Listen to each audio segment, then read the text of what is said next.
Agenda yang diikuti perwakilan parpol serta sejumlah stakeholder terkait ini digelar di Aula Kantor KPU Kota Mataram, kawasan Jalan Lingkar Selatan Kota Mataram pada Minggu 31 Juli 2024 kemarin. Ketua KPU Kota Mataram M. Husni Abidin menjelaskan, kegiatan ini untuk mengimplementasikan peraturan KPU nomor 4 tahun 2022 di KPU tingkat kabupaten kota. Disebutkannya, tahapan pendaftaran parpol peserta pemilu 2024 akan digelar mulai 1 hingga 14 Agustus 2022 mendatang, di mana seluruh proses pendaftaran dilakukan di KPU RI, dan semua mekanismenya melalui aplikasi sistem informasi partai politik, sehingga tidak ada penyerahan berkas apapun di KPU Kota Mataram. Bahkan untuk tahapan verifikasi administrasi juga dilakukan di KPU RI, sementara KPU Kota Mataram hanya akan bertugas melakukan verifikasi faktual sesuai yang diarahkan oleh KPU RI. Dijelaskannya, pendaftaran partai politik peserta pemilu 2024 ini sedikit berbeda dibandingkan sebelumnya, di mana parpol yang sudah lolos parliamentary threshold atau ambang batas hanya menjalani verifikasi administrasi. Sebaliknya, parpol yang belum lolos parliamentary threshold maupun parpol baru dilakukan verifikasi administrasi dan faktual. Yang lolos PT itu berhenti verifikasinya di administrasi.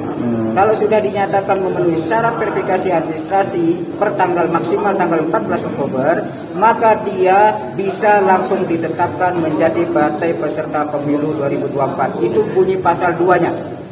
Bunyi pasal 2 ayat pasal 6 ayat 2.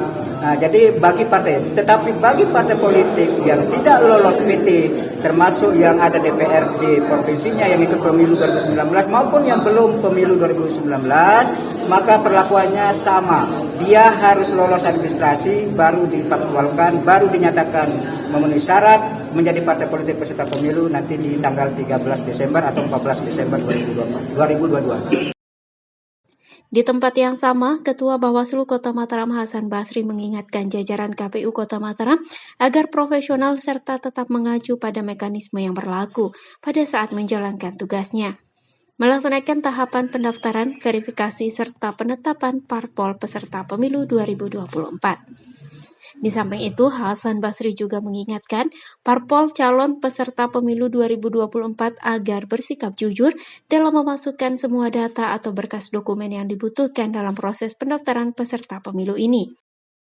KPU harus bekerja secara profesional, terbuka dan transparan, baik itu di proses verifikasi administrasi maupun apalagi di verifikasi faktual. Dia berlandaskan sudah pada PKPU tentang verifikasi partai politik beserta SK nomor 194 yang punya KPU. Nah, kami berharap KPU tetap pada aturan itu. Sehingga apa?